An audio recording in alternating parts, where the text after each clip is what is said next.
فرعون کو اس نے وہ خواب دیکھ لیا تھا کہ ایک ستارہ اٹھے گا اور پھر وہ گرے گا تو میری ساری سلطنت کو تباہ کر دے گا۔ نجومیوں سے اس نے پوچھ لیا، اس نے کہا کہ ایک بچہ پیدا ہوگا جو تیری سلطنت کو تباہ کرے گا۔ چاہیے تو یہ تھا کہ وہ توبہ کرتا، لیکن اس نے کیا کیا کہ اس نے بچوں کو قتل کرانا شروع کیا۔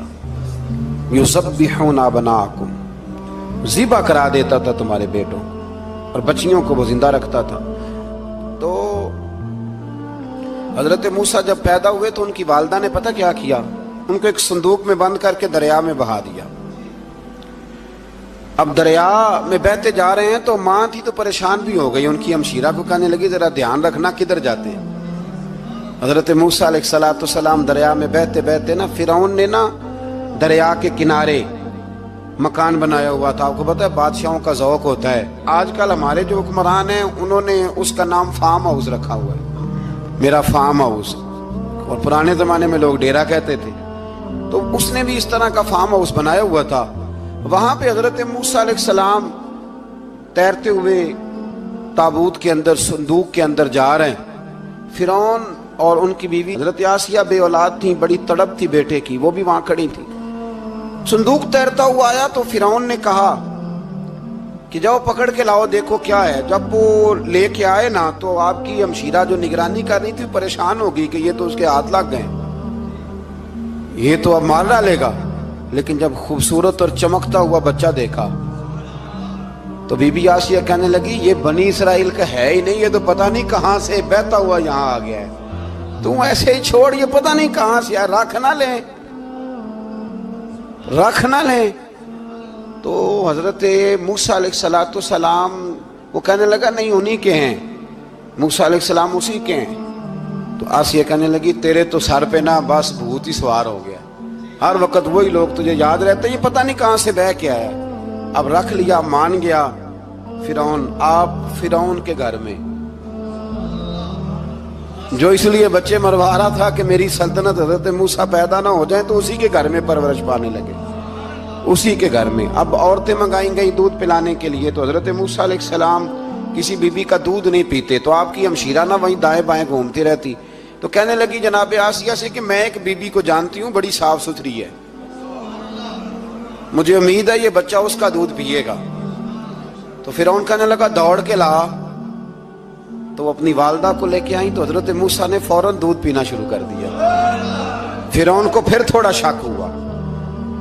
ایک روایت یوں بھی لکھی ہے بعض لوگوں نے کہ فرعون ایک دن اٹھایا ہوا تھا حضرت موسیٰ کی، ابھی تھوڑی سی عمر تھی، تو آپ نے اس کی داڑھی پکڑ کے تو ایک گھونسا دے مارا، جلالی تو شروع سے ہے نا۔ تو کہنے لگا آسیہ تو مان نہ مان یہ بچہ وہی ہے۔ تو حضرت بی بی آسیہ کہنے لگی کہ تجھے غلط فہمی ہے، یہ وہ نہیں ہے۔ اس نے کہا دیکھو نا یہ تو اٹھاتی ہے تو پیار کرتا ہے، اور میرے جب قریب آتا ہے تو اس کے لب و لہجے میں تلخی محسوس کرتا ہوں۔ اس نے کہا بچوں کو کیا پتا۔ خیر ایک طرف اس نے کھانے پینے کی چیزیں رکھ دی، ایک طرف انگارے رکھ دیے۔ وہ بھی حضرت آسیہ کہتی ہیں کہ تجھے سمجھ آئے بچے بچے ہوتے ہیں۔ حضرت موسیٰ بچے تو تھے پر تھے تو اللہ کے نبی نا، اللہ کے نبی تھے۔ جب اس نے کہا نا یہ بچے ہیں، تو حضرت موسیٰ علیہ السلام بجائے انگاروں کی طرف جانے کے، نبی تھے، وہ سیدھے کھانے پینے والی چیزوں کی طرف بڑھنے لگے۔ فرعون کہنے لگا آپ بتا۔ اللہ تعالیٰ نے حضرت جبریل کو بھیجا، انہوں نے کہا ادھر نہیں جانا آپ ادھر جائیے۔ تو آپ آگ کی طرف گئے اور ایک کوئلہ اٹھا کے زبان پہ رکھ لیا۔ تو آسیہ کہنے لگی سمجھ آئی، بچے کو کیا پتا کدھر جانا ہے کدھر نہیں جانا، اگر وہ اتنا ہی خیال ہوتا وہی بچہ ہوتا تو آگ۔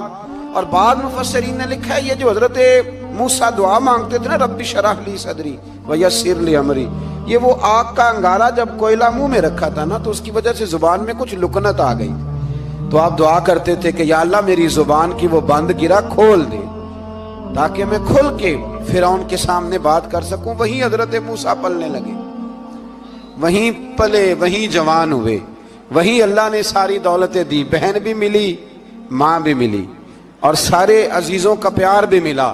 اسی گھر کے اندر اللہ نے پرورش کر کے فرعون کے ظلم سے بنی اسرائیل کو نجات عطا فرمائی۔ موسیٰ پھر فرعون کے گھر میں پلنے لگے، اور جب جوان ہو گئے تو فرعون کے ہاں جو ظلم ہوتا تھا حضرت موسیٰ اس پر بول پڑتے تھے، جلال فرماتے تھے۔ تو فرعون پھر ناراض رہنے لگا، یہاں تک کہ اس نے آپ کو نکال دیا آپ تشریف لے گئے وہاں سے. تو حضرت موسیٰ ایک دن شام کے وقت دوبارہ آئے بستی میں، لوگ سوئے ہوئے تھے. تو دو آدمی، ایک بنی اسرائیل میں سے اور ایک فرعون کی اپنی قوم میں سے، وہ دونوں آپس میں جھگڑ رہے تھے. لیکن وہ جو حضرت موسیٰ کی بنی اسرائیل کی قوم کا شخص تھا، اس پر وہ قبطی، وہ جو فرعون کے قریبی لوگوں میں سے تھا، وہ ظلم کر رہا تھا اور بوجھ اٹھانے کی بات کر رہا تھا. اب اس نے حضرت موسیٰ کو پکارا کہ یہ دیکھے میرے ساتھ کس طرح کی بات کر رہا ہے. تو حضرت موسیٰ کا ارادہ بھی نہیں تھا، آپ نے بس اس کو سمجھایا. پر کچھ لوگوں کو سمجھ، تو حضرت موسیٰ نے پھر ایک مکہ مارا، ایک گھونسا مارا، صرف ایک ہی. یہ کئی تگڑے اور دلیر اس طرح کے بھی ہوتے ہیں کہ گھونسا ایک بھی برداشت نہیں کرتے. وہ ایک مارا، آدمی دھڑام سے زمین پہ گرا اور ماری گیا. حضرت موسیٰ کا ارادہ نہیں تھا لیکن وہ مر گیا.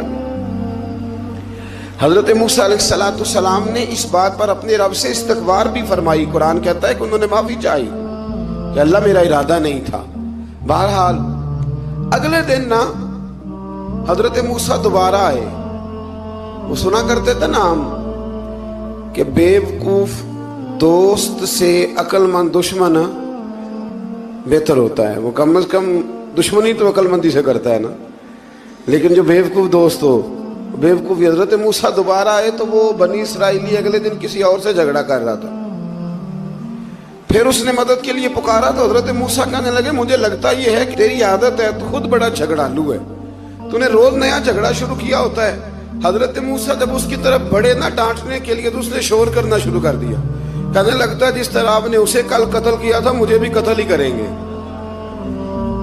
یہ انسانوں کا مزاج ہے کہ آپ جب تک کسی کے طبیعت کے مطابق چلیں گے وہ راضی رہتا ہے، اور ذرا آپ اس کی طبیعت سے ہٹتے ہیں تو وہ شور کرتا ہے. اس نے کہا جی آپ مجھے بھی لگتا ہے ماریں گے.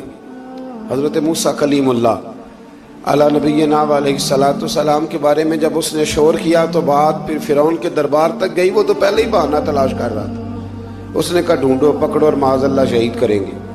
کسی نے آ کے خبر دی کہ آپ جہاں سے ہجرت کر جائیں، اس لیے کہ آپ کے لیے یہاں حالات درست. اور بھائی یہ چھوڑ دیا کریں بات کہ فلاں آدمی کے حق میں فلاں جگہ حالات کیسے خراب ہوئے. تو نبی کریم علیہ السلام مکہ چھوڑ کے کیوں آئے؟ حضرت موسیٰ علیہ السلام نے ہجرت کیوں فرمائی؟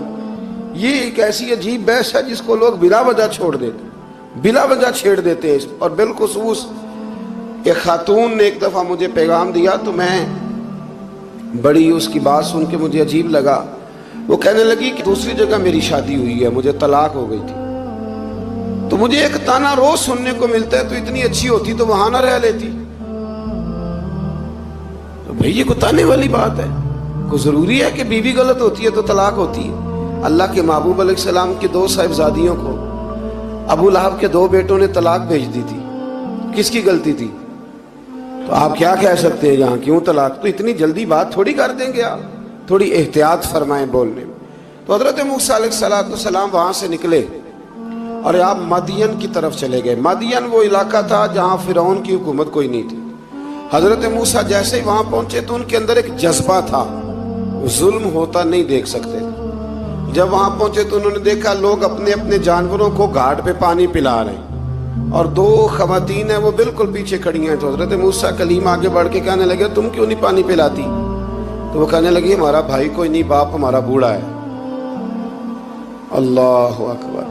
مجبوری یہ ہے، ہم ہیں بھی پردہ دار گھرانے کی، مجبوری ہماری یہ ہے کہ جب تک یہ سارے لوگ پانی پلا نہیں لیں گے اتنی دیر تک ہماری باری نہیں آئے گی. تو حضرت موسیٰ کلیم اللہ علیہ السلام فرمانے لگے اچھا یہ بات ہے تو جانور مجھے دو. وہ ہو یہ رہا تھا کہ چونکہ مرد پانی پلا رہے تھے تو اور جتنے بھی مرد آتے جاتے تھے وہ گھستے جاتے تھے اور عورتیں بیچاری کھڑی تھیں. حضرت موسیٰ جھٹ سے آگے بڑھے، پیچھے ہٹو. ان دو خواتین پاک باز عورتوں کے جانوروں کو پانی پلایا اور پھر آپ دوبارہ وہیں بیٹھ گئے. وہ بیبیاں جلدی جلدی گھر گئیں، جا کے اپنے والد سے کہنے لگی ابا جی کمال ہو گیا، اس بستی میں ایک ایسا آدمی ملا ہے جو عورتوں کی طرف دیکھتا ہے تو نیکی کرنے کے لیے آگے بڑھتا ہے، جو مجبور اور بے کس کے لیے اچھے جذبات رکھتا ہے. فرمایا جلدی لاؤ. کچھ مفسرین اور طرف بھی گئے ہیں، لیکن جمہور نے لکھا ہے کہ وہ حضرت شعیب علیہ السلام تھے۔ حضرت شعیب نے گھر بلایا، اپنی ایک بیٹی کو بھیجا، فرمایا بیٹے بلا کے لاؤ۔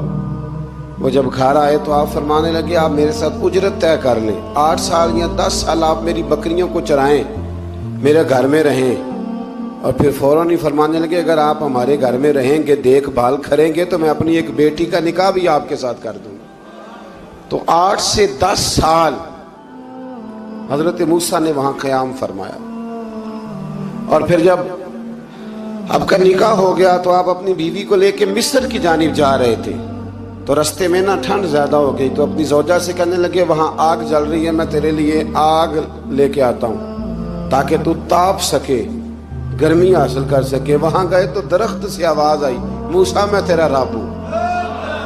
درخت سے آواز آئی موسیٰ میں تیرا رب ہوں۔ اور حضرت موسیٰ کلیم اللہ کو وہاں وحی آنی شروع ہوئی، وہاں وہی اللہ تعالیٰ نے انہیں وہ عصا عطا فرمایا جو پھر بعد میں اژدہا بنتا تھا۔ رب کریم نے وہیں حضرت موسیٰ کلیم کو وہیں ید بیضا عطا فرمایا۔ اپنا ہاتھ گریبان میں ڈال کے نکالتے تھے تو چاند اور سورج کی طرح روشنی دیا کرتا تھا۔ ید بیضا لیے بیٹھے ہیں اپنی۔ میں کبھی کبھی کہا کرتا ہوں کہ مولا کے دینے کے انداز بڑے انوکھے ہیں۔ بھائی یوسف کو کنویں میں پھینکتے ہیں تو اللہ مصر کا حکمران بنا دیتا۔ تو پھر حضرت موسیٰ وہاں سے واپس آئے اور آ کر کے آپ نے دوبارہ وہ سارا نظام زندگی شروع فرمایا۔ موسیٰ علیہ السلام نے ان کو دعوت حق دی اور کہا کہ میں تمہارے پاس واضح نشانیاں لایا ہوں، بنی اسرائیل کو میرے ساتھ بھیج دو۔ فرعون نے معجزات پیش کرنے کے لیے کہا تو حضرت موسیٰ علیہ السلام نے اپنا عصا زمین پہ ڈالا، اپنا عصا، اپنی چھڑی، اپنا ڈنڈا زمین پہ ڈالا تو وہ ایک واضح اژدہا بن گیا۔ پھر حضرت سیدنا موسیٰ علیہ السلام نے اپنا ہاتھ گریبان سے نکالا تو وہ دیکھنے والوں کے لیے روشن ہو گیا، ہاتھ کے اندر نور پیدا ہو گیا۔ ید بیضا لیے بیٹھے ہیں اپنی آستینوں میں۔ فرعون کے سرداروں نے حق کو قبول کرنے کی بجائے اسے جادو قرار دے دیا اور کہا کہ یہ تمہیں اپنے ملک سے نکالنا چاہتا ہے۔ انہوں نے کہا اس معاملے کو ذرا ڈھیل دو اور جادوگروں کو جمع کرو۔ جادوگر آئے، انہوں نے فرعون سے کہا کہ ہم حضرت موسیٰ کے مقابلے میں جادو تو دکھائیں گے معاذ اللہ، لیکن اگر ہم غالب آ گئے تو پھر ہمارا انعام کیا ہوگا؟ سودا پہلے طے کرنا ہے، کیا انعام ملے گا؟ اس نے کہا کہ اگر تم غالب آ گئے تو میں تمہیں اپنا قریبی بنا لوں گا۔ بادشاہوں کا قریبی ہونا بھی تو بڑی بات ہے نا، لوگ بڑے پاپڑ بیلتے ہیں قریبی ہونے کے لیے۔ اور یہ جو قریبی ہوتے ہیں نا، بالخصوص جو بادشاہوں کے قریبی ہوتے ہیں، بادشاہوں کی تباہی کا سبب بھی یہی لوگ ہی بنتے ہیں۔ یہ ان کو روز خبر دیتے ہیں کہ سب اچھا ہے، سب اچھا ہے۔ اور دنیا کے زیادہ تر حکمران انہی لوگوں کی وجہ سے تباہ ہوتے ہیں، کیونکہ ان کا خود عوام سے رابطہ نہیں رہتا۔ اگر وہ خود عوام کے ساتھ ڈائریکٹ رابطہ کریں تو شاید انہیں اچھی اور صاف ستھری چیزیں سمجھنے کو مل جائیں۔ خیر، جادوگروں نے جب کہا ہمیں کیا دو گے تو اس نے کہا تمہیں قریبی بنا لوں گا۔ جادوگروں نے موسیٰ علیہ السلام سے کہا کہ آپ پہل کریں گے یا ہم پہل کریں؟ تو موسیٰ علیہ السلام نے کہا تم پہل کرو۔ جب جادوگروں نے اپنی رسیاں زمین پہ ڈالیں تو لوگوں کی نگاہوں کو سحر زدہ کر دیا، جادو کر دیا اور انہیں ڈروا دیا۔ انہوں نے کہا یہ تو بڑا جادو لے آئے۔ تو اللہ تعالیٰ نے حضرت موسیٰ علیہ السلام کو حکم دیا کہ آپ بھی اپنا عصا زمین پہ ڈالیں۔ ان کی رسیاں سانپ بن گئی تھی نا، دراصل وہ سانپ بنی نہیں تھی، لوگوں کی آنکھوں پر جادو ہو گیا تھا، انہیں سانپ نظر آ رہا تھا۔ فرمایا آپ بھی اپنا عصا زمین پہ ڈالیں۔ وہ عصا سانپ بنا اور جادوگروں کی ساری چیزوں کو نگل ہی گیا۔ ان کی بہت ساری رسیاں سانپ بنی تھی، ان کا ایک ہی عصا سانپ بنا اور سب کو نگل گیا۔ اس طرح کے معجزے کی حقانیت اور جادوگروں کا بطلان ثابت ہوا اور فرعونی رسوا ہو گئے۔ جادوگر سجدے میں گر گئے اور اللہ پر ایمان لے آئے۔ فرعون نے انہیں دھمکی دی کہ تم میری اجازت کے بغیر ایمان لے آئے ہو، میں تمہارے ہاتھ اور پاؤں مخالف سمت سے کاٹ دوں گا، یعنی الٹا ہاتھ کاٹ دوں گا، سیدھا پیر کاٹ دوں گا، میری بغیر اجازت ایمان لے آئے ہو، اور تمہیں سولی پہ بھی چڑھوا دوں گا۔ انہوں نے کہا کہ ایمان لانے کی پاداش میں تم ہمیں سزا دینا چاہتے ہو؟ پھر انہوں نے اللہ تعالیٰ سے صبر اور استقامت کی دعا کی۔ اس کے بعد فرعون نے بنی اسرائیل کے بیٹوں کو قتل کرنے کی اور بیٹیوں کو زندہ چھوڑنے کا حکم دے دیا۔ موسیٰ علیہ السلام نے قوم کو صبر کی تلقین کی اور کہا کہ نیک انجام اہل تقویٰ کے لیے۔ یہاں ایک لطیف بات ہمارے صوفیاء نے بھی لکھی ہے۔ صوفیاء کہتے ہیں کہ فرعون نے کلمہ نہیں پڑھا پر جادوگر کلمہ پڑھ گئے۔ وہ کس طرح کلمہ پڑھ گئے؟ تو کہنے لگے دراصل انہوں نے آتے ہی حضرت موسیٰ کا ادب بڑا کیا تھا۔ جادوگر حضرت موسیٰ کے مقابلے میں آ کے بھی ان سے کہتے ہیں کہ رسیاں آپ پہلے ڈالیں گے کہ ہم ڈالیں، آپ اصحاب پہلے رکھیں گے کہ ہم رکھیں؟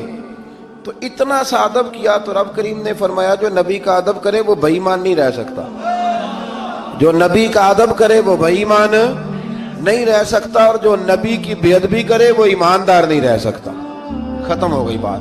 یہاں ہمارے صوفیاء نے یہ بات لکھی ہے کہ چونکہ انہوں نے آتے ہی کہا تھا کہ آپ پہلے ڈالیں گے یا ہم پہلے ڈالیں، تو حضرت موسیٰ سے انہوں نے پوچھ لیا، نبی کے پوچھے بغیر پہل نہیں کی تو اللہ نے انہیں ایمان کی دولت عطا کر۔ اللہ تعالیٰ نے فرعونیوں پر قحط سالی کا عذاب نازل کیا۔ فرعونیوں کا طریقہ یہ تھا کہ اچھائی کو اپنا کمال گردانتے تھے، کہتے تھے یہ ہماری طرف سے، اور برائی کو معاذ اللہ بدشگونی کے طور پر موسیٰ علیہ السلام کی طرف منسوب کرتے تھے، کہتے تھے معاذ اللہ آپ کی وجہ سے یہ سارا کچھ ہو رہا ہے۔ ہوتے نا، نہیں کہتے ہیں جب سے میں وہاں گیا ہوں تب سے۔ ہمارے بزرگ ایک لطیفہ بھی سنایا کرتے تھے کہ کسی زمیندار نے نماز پڑھنی شروع کی تھی تو اس کے جانور مرنے شروع ہو گئے۔ اب لوگ سمجھتے ہیں کہ معاذ اللہ شاید یہ کسی بزرگ کے سبب سے ایسا ہے، حالانکہ یہ تو اللہ کی طرف سے آزمائش ہوتی ہے، اس کی حکمتیں ہوتی ہیں۔ اللہ تبارک و تعالیٰ نے ان پر عذاب کیا نازل کیا؟ آیت نمبر 130 اور 143 کا بھی آپ سورہ اعراف کی پڑھیں تو اللہ تعالیٰ نے ان پر ٹڈیوں کا، جموں کا، مینڈکوں کا اور خون کا عذاب نازل کیا۔ یہ کس قسم کا عذاب ہے؟ جمعے پڑ گئے، ٹڈیاں آ گئیں، یہ اللہ نے عذاب نازل کیا۔ جب وہ عذاب میں مبتلا ہوئے تو موسیٰ علیہ السلام سے کہا کہ آپ اللہ سے دعا کریں کہ ہم سے یہ عذاب ٹل جائے، اگر ایسا ہوا تو ہم ایمان لے آئیں گے، بنی اسرائیل کو بھی آزاد کر دیں گے۔ لیکن موسیٰ علیہ السلام کی دعا کے نتیجے میں جب عذاب ٹل جانے کے بعد فرعونی پھر اپنے وعدے سے پھر گئے۔ بنو قریظہ والوں نے بھی کئی دفعہ حضور سے وعدے کیے پر اپنے وعدوں پر قائم۔ ایک بات آپ سے یہاں روک کے عرض کر دوں، ہم بھی کئی دفعہ کہتے ہیں ذرا بریک کبھی گاڑی کی نہیں نہ لگتی تو ہم ارادہ کرتے ہیں کہ آج سے ہی نماز شروع کر دینی۔ ذرا طبیعت زیادہ لیل ہوتی ہے تو ارادہ کرتے ہیں نا کہ بھائی آج کے بعد ہم نے نیک، پھر کیا ہوتا ہے شفا ہو گئی تو چھٹی ہو گئی۔